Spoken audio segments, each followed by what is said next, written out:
Aloha, everyone, and welcome to another conversation from anxiety to clarity.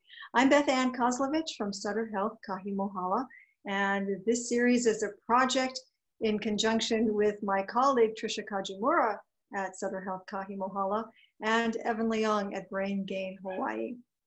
It's really our hope that these conversations with mental health professionals throughout Hawaii are helpful and hopeful as we're all trying to cope with life with COVID-19 and whatever may come next. We've been really on a roller coaster over these last couple of weeks. Where are we now? Well, come August 1st, we're told that the state's going to open to trans-Pacific visitors, and that means that if they come with a negative COVID test, they can skip the mandatory 14-day quarantine. And if they don't, well, some of those details are still to be worked out, but the quarantine will be in effect. Also, the legislature has been in session this week, and they've been trying to work on a budget fix, which they have at least agreed to. We'll see what happens when it gets to the governor. They've also agreed to $150 million in promised pay raises for public workers, and that's drawn some ire as well. So that's pretty much where we are in the backdrop of all of us in Hawaii dealing with COVID-19. And we'll see what happens as the low double digits in cases have continued through this month. In all of this, the mental health community is really concerned about the ongoing effects of COVID-19 and what that means for this mental health wave that many of us have been worried about talking about for quite a while, and what that means especially for some of the issues that we've been dealing with for decades: domestic violence, child abuse and neglect, families with increased needs for mental health treatment of all types. What does this mean with COVID-19 now layered on top of it? Well, we're going to talk about that today. Dr. Marie Vorsino is the Vice President of Intervention at PACT, that's Parents and Children Together, and she joins me for this conversation from anxiety to clarity. And it's very, very good to see you. Thanks for making the time today. Thank you for having me, Beth-Ann. I really appreciate it. So here we are closing out June, or about to, and moving into July. The state's got approximately 4 to 5 weeks to figure out how this is going to work with travelers coming to us from trans-Pacific destinations, and what that will mean for our own folks as we were flattening the curve. And then we watch these couple of spikes in this month and what that will mean going forward. But as we're dealing with that physical health crisis, really there's been this brewing underlying crisis in mental health that we haven't really focused on in the same way. And that's one of the reasons why we wanted to do this series. I know you deal with many of the issues that I talked about a moment ago, day in, day out. And I just want to ask you, how has this been for you and for PACT in the last month as we're seeing COVID-19 escalate and then recede and escalate, and now clearly escalating again? Yeah, great question, Beth-Ann. And I think some of that we're still trying to figure out. The impacts on our clients and families, our communities, has been tremendous. They are looking sometimes just for basic needs, housing, food, shelter. And so we are really trying to meet those needs at Parents and Children Together. Some of the other things that have really come up recently and that we're very concerned about is an increase in needs and support around domestic violence and also child abuse and neglect. In any kind of crisis situation, usually we'll see an uptick in domestic violence. And kind of what's happened during COVID-19 is we are seeing an uptick in the amount of individuals that are maybe seeking some support, seeking crisis and safety planning. But what we're concerned about is that they don't have access to calling or private time to call and get the help that they need. A lot of times in domestic violence situations, someone will call when their abuser is out of the room, or they'll call when their abuser is at work, or the offender is at work. So what we're seeing now is, and what we're really concerned about is individuals that are in a domestic violence situation, are they able to get the help that they need? And that also impacts us when we talk about child abuse and neglect. The mandated reporters, those individuals that are required to report any suspected child abuse and neglect, kids aren't going to school. They're maybe not going to the doctor as often. So individuals that might have in the past been able to say, hey, there's something going on with this family, they need some support, there's some maybe danger or some situations where there needs to be some interventions, we're just not seeing them. So we're really trying to address and identify and get the awareness out there to the community in those specific areas. And it really is what I think strikes me about COVID-19 from, you talked about the mental health and the this anxiety, is that individuals and families and communities are feeling anxiety and maybe even fear, maybe even some, unrest in their emotional and physical well-being over longer periods of time. So it's just not like a short period of time. We're experiencing it for several months on end, and we don't really know when it's going to end. And so that impact on your mental health is very concerning. We just, and I think as a mental health community, we're really trying to figure that out. Do people have access to the resources that they need? And do they know where to get those resources when they're feeling like that? You've talked about a lot that we can unpack as we continue this conversation. Certainly identifying what families are in trouble has been clearly without school, without other eyes on children, without other eyes on family, because everyone is sort of myopically trained on themselves and how they're going to behave, and just learning how to deal with the whole staying at home, mostly feeling safer that might be the place to be. And people are, if they're still working, many of us are still working at home. All of that means that we've got less eyes on other people. And that can be tough when you're asking people to be more concerned about other people, more compassionate, all of that can help to not only just identify where there can be problems, but just to extend as a community. And yet we're seeing real pockets of that.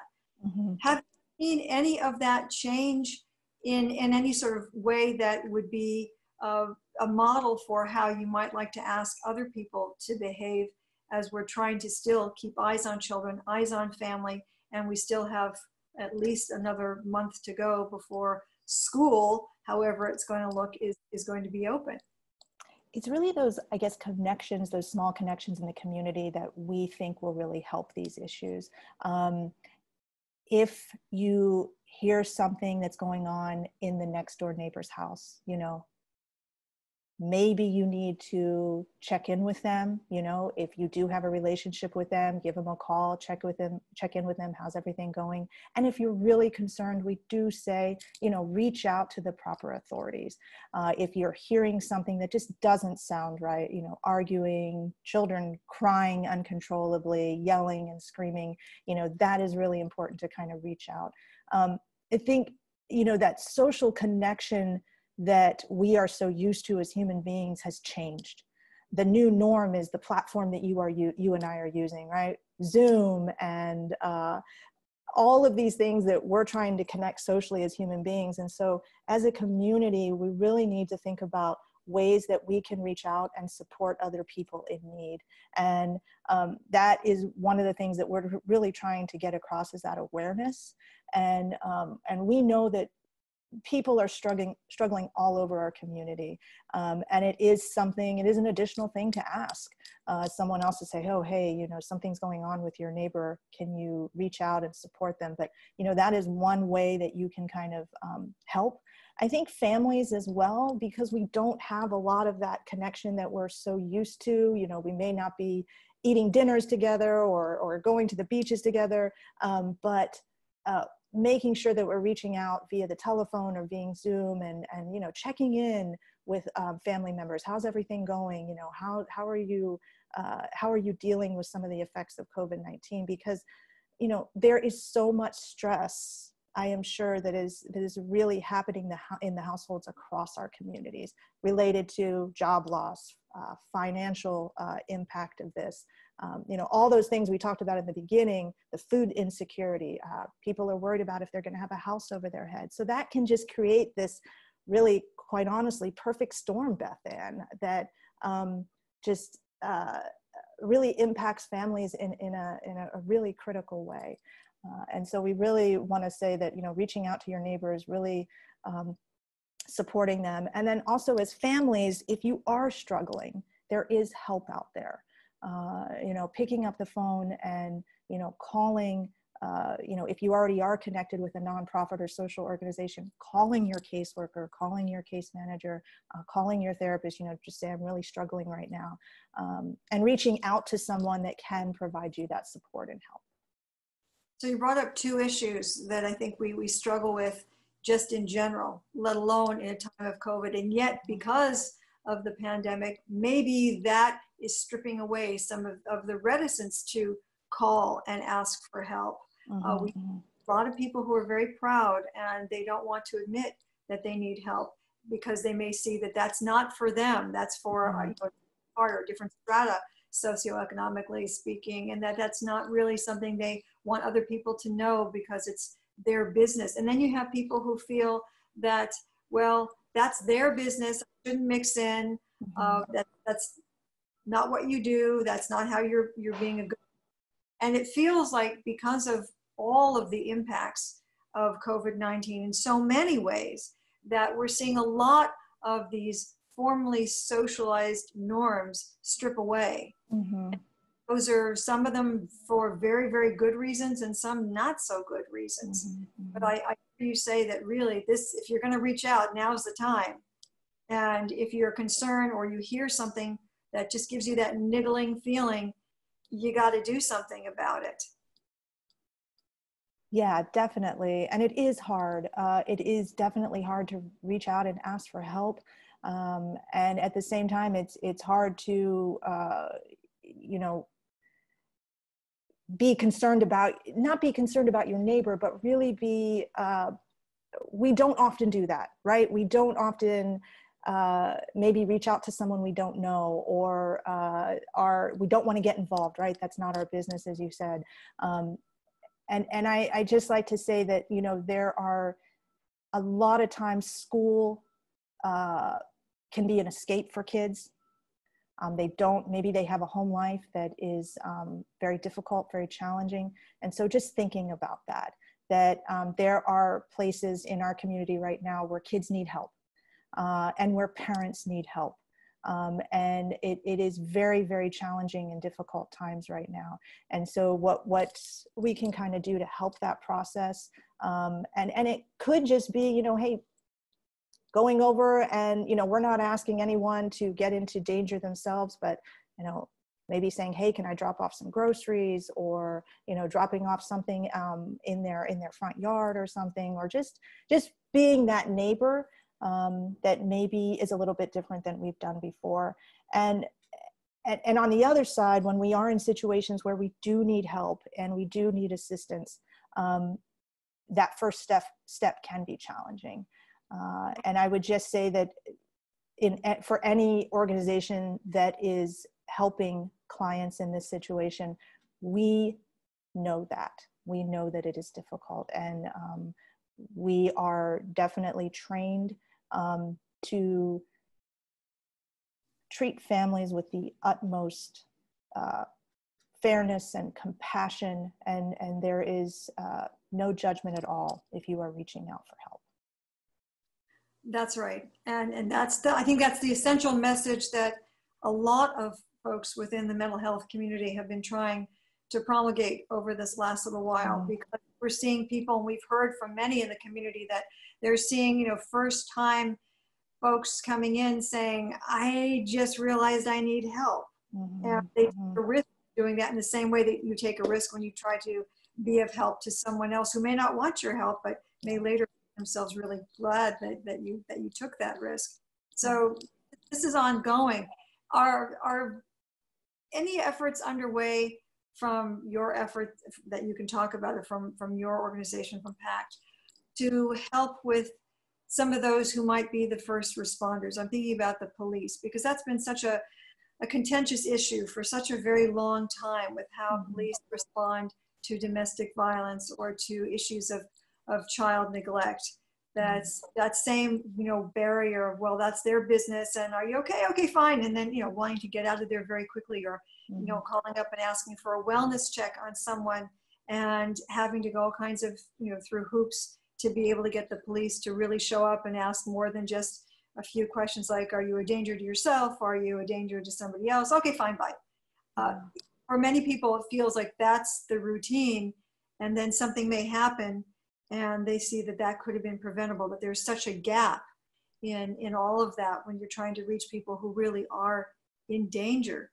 Is there anything more that you can tell us that you know is going on to be able to support those kinds of activities so that we don't see real tragedy happen? So what we try to do at PACT is we try to build relationships with our community police, and it comes into play, and we feel that that is part of our responsibility. Make sure that we are communicating with our local police department, and we have had, you know, very good opportunities to do that, because some of the work that we are doing, our clients can be in danger. Either through domestic violence or through, you know, mental health crisis. So we at PACT, we do have a family visitation center, and our family visitation center is for families that have had temporary restraining orders, or they are court ordered to supervise visits with their children. And so what we do is we just make sure we have that relationship with the police department. And we communicate with them when we have concerns. And we also reach out to them when we don't, you know, just checking in. You know, we just wanted to make sure that, you know, we do have a family visitation center. Who's a good person that we can connect with if we do have a problem or we do have an issue, right? So making sure that we have kind of that first name basis piece that we really think is important in establishing relationships in the community. And then also for mental health crisis, you know, we are working on training our staff in a suicide prevention training, QPR, question, persuade, and refer. And we just really think in pre-COVID, this was a really important training that we could provide to staff. We were seeing kind of an uptick in our organization around suicide ideation and even a couple of suicide attempts with our clients. And so, you know, that's kind of the response that we like to do, is that prevention response and those relationship responses. And we think that's really helpful. So the training is a little bit on hold because of COVID-19, but we just found out that the training that we did shows can be done web-based. So we're going to start a plan on how to do that for our staff. So, you know, training, relationships, key for really looking at some of these issues that we deal with and that our clients struggle with on a daily basis. Knowing that COVID's going to be with us for quite a while, I know the Healthcare Association of Hawaii has been saying, look, you know, we're looking into next year.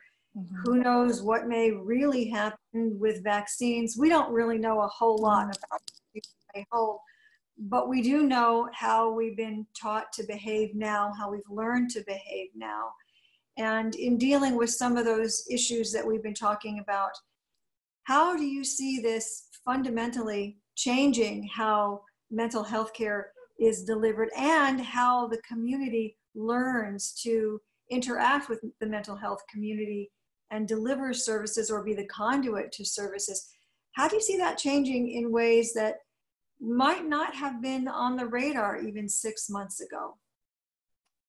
That is what we're talking about daily at PACT, and how we can really maximize the things that have been working with teleservices and telehealth in our organization. The new norm is likely going to be that combination of teleservices and in-person services.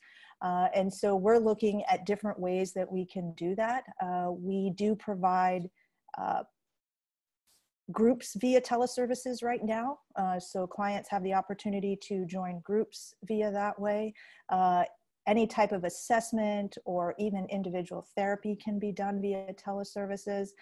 I think what can be a barrier, and we are, really thinking about this at PACT, is a client's access to the internet and some kind of platform that they can use. Definitely a majority of us have cell phones in the community, but our data, we're using a lot of data when you're using Zoom. So how can we as a community support individuals or families that may not have access to computers, tablets? And so we're really working to support our community on that, writing grants and getting funding that we can help our clients and individuals with that. And also, school itself is changing. Kiddos are using computers and joining classrooms remotely.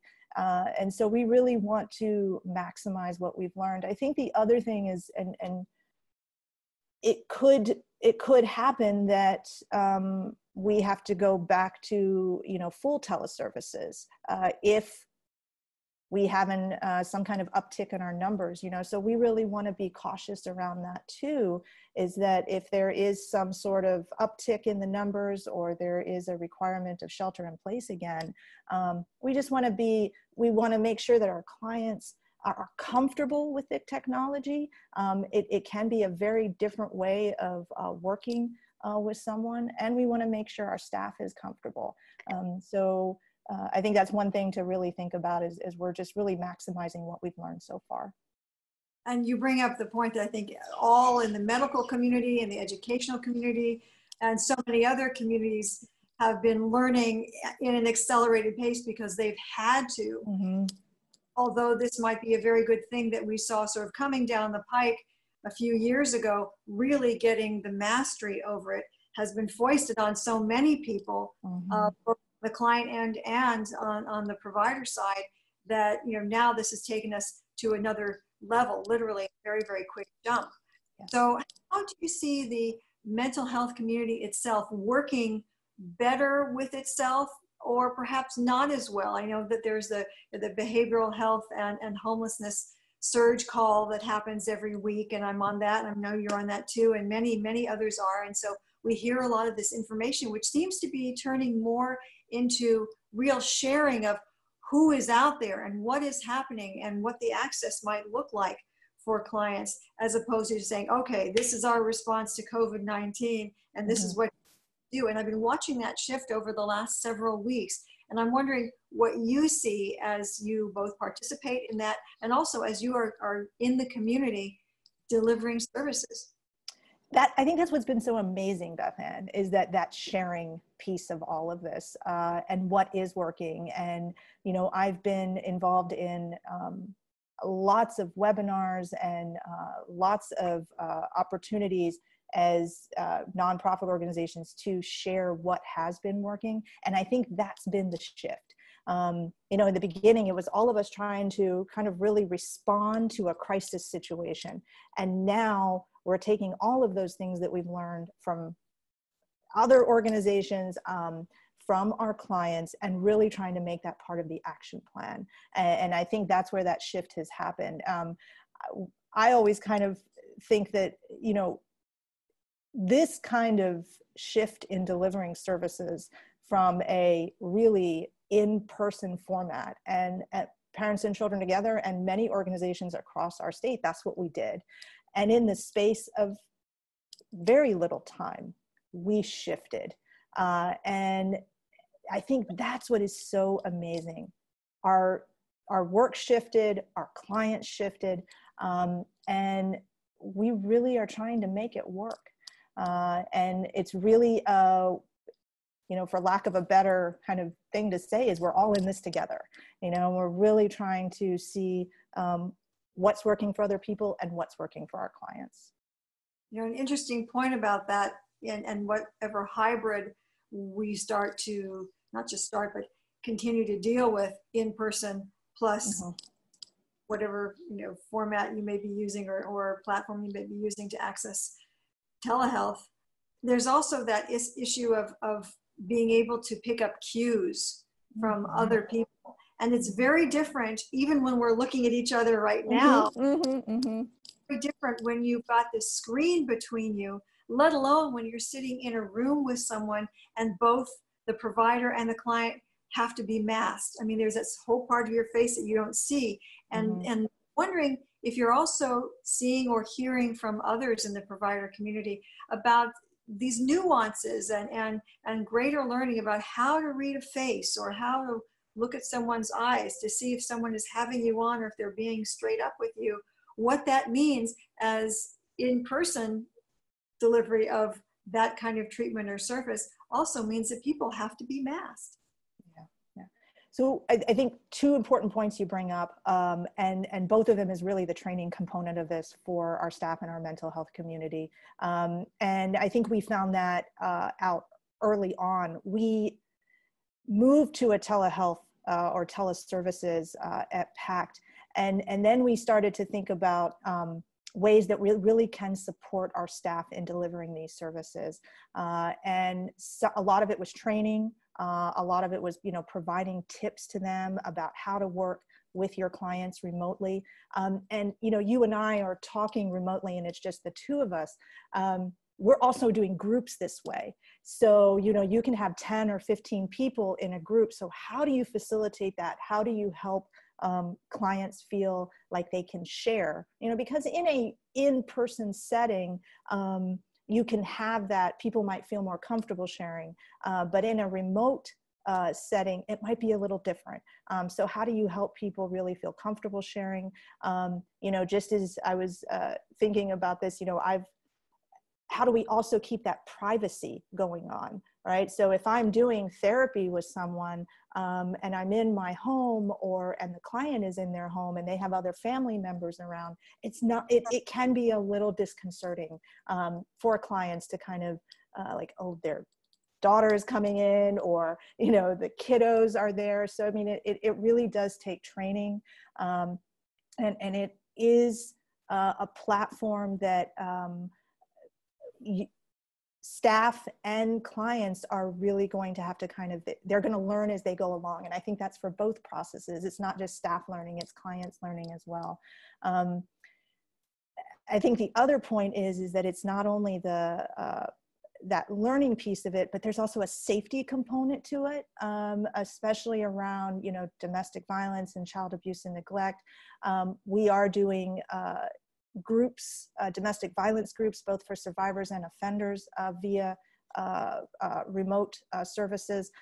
And then for our family visitation center, we're also doing remote visits. And so we learned a lot in the beginning and collaborated with national organizations on how to provide that in the best possible setting. So, I mean, I think there's a lot of things that, we as a community have kind of had to learn and be flexible and really try to deliver the best quality services to clients in the situation that we're in. And that may be one of the better outcomes of a very terrible situation. And we've been talking about what silver linings there may be as we've been continuing this series. And that seems to be a thread that many are weaving into their work. As though we look at the anxiety that some of that is producing, having to potentially have less privacy when you're talking about something that's very private, having to deal with the distance, how do you make people feel comfortable and feel that they can be sharing intimately, even in a format like this. All of those things bring a level of anxiety on top of all the anxiety that we're already feeling. So I'm wondering if you have some ideas of what people might be able to import into their lives to be able to decrease some of that anxiety at home with their families, when they're by themselves, however they may do it, because that sort of bubbling level or that brewing level of anxiety seems to always be there. It's always under the surface, even when people are trying to act as normal, for lack of a better term, as they may have acted in the pre-COVID days, and given everything else that we know. So I'm wondering what you might tell anyone watching this who might feel that same sense of anxiety, what do they do? How do they get a little clarity about that and maybe a little relief? Yeah, that's a great question. There are some very important things that you can do. I think one of the most important things is routine. Really trying to establish a routine for yourself as an individual, for your family, to, lessen that anxiety. There's a lot of things that are different in people's lives right now. You are at home, your kids are at home, things are different. Maybe you're not able to go out and do some of the things that you really enjoyed doing in the past. So I think routine is very important. And everybody says this, but, decrease the screen time. That can be incredibly anxiety provoking. We just have like instant news coming to us all the time. And sometimes, even for myself, I feel like I'm every day waiting for the new number to come out about how many COVID cases there are, right? And it can create this, that's not what I should be thinking about every single day. I have other things in my life that I should be focusing on. So it's reducing the screen time, carving out that time to have those social interactions with your family, with your friends, within the social constraints that we find ourselves in and the physical distancing constraints that we find ourselves in. And that can be, using Zoom, having different ways that you use, having parties over Zoom or graduation over Zoom. A lot of really creative things people have done to really impact how they interact with others. I think another thing, and this can take some practice, but guided breathing, guided meditation. There are some wonderful resources online that people can access. Deep breathing alone can reduce some of that anxiety and really bring some clarity to your day. So really trying to incorporate that deep breathing or that guided meditation into your life, and doing things that you enjoy. Physical exercise is excellent to reduce some of the anxiety, even if it's just a 10-minute walk around the neighborhood, or walking to the grocery store if you can. So I think there are different things that you can incorporate in your life that can help you feel less emotional anxiety, less feelings of stress on your body, your physical body, and your emotional feelings. And I would also say, Beth-Ann, if it's becoming very challenging for you, that's the point to reach out and get some help. And really access individuals that can help you through this process, and know you're not alone. And it is a very, I know people are probably pretty tired of hearing this, but COVID-19 is unprecedented. We've never experienced anything like this in our community, in our world. And I think we're learning as we go along. But it is really important to know that some of those feelings that you're having are completely normal. Other people in the world are having those same feelings. Other people in your community are having those same feelings. And I would just say, really making sure that you reach out if you need help. Those normal feelings in a highly abnormal situation, really a good key for understanding how you can go through all of this. I feel like you're going to lose your mind, with just, simple things, or understanding too that it's a matter of personal responsibility. And we've never been really that great about taking on those kinds of personal responsibilities. We've wanted somebody else to fix us, or somebody else to make the situation better, or throw more money at a situation because that'll fix it.